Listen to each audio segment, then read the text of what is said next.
Hello friends, हम प्रीति चौधरी हमारे channel में अहाँ सबके स्वागत है। आई हम अहाँ सबके समक्ष एगो और भगवती के गीत लग उपस्थित भेल छी। अच्छा लागत तो लाइक और सब्सक्राइब जरूर करबे हमारे चैनल के। यह अहाँ से उम्मीद केने छी। सोनू महारानी जी आहा के महिमा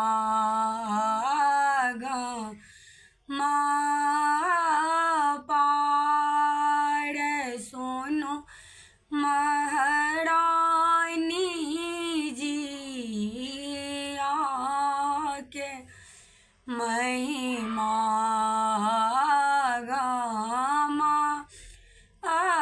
अपार। कौन फूल फूल महारानी भोर बीन सरवा। सोनू महारानी जी कौन फूल फूले आधी रात। सोनू महारानी जी आके महिमा आगमा पार।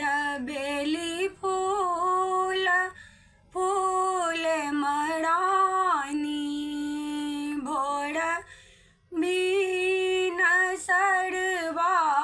सोनू महारानी जी अड़हुल फूल फूले आधी रात।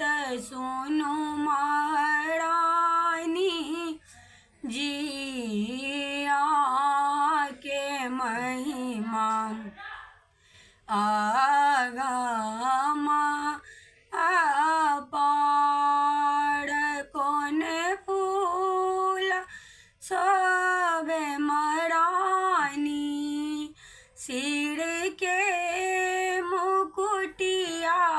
सोनू महारानी जी कौन फूल शोभे गिरमल हार। सोनू महारानी जी आके महिमा गमा अपार।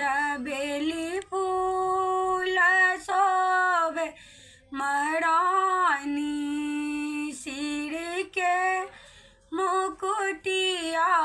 सोनू महारानी जी अड़हुल फूल शोभे गिरमल हार। सोनू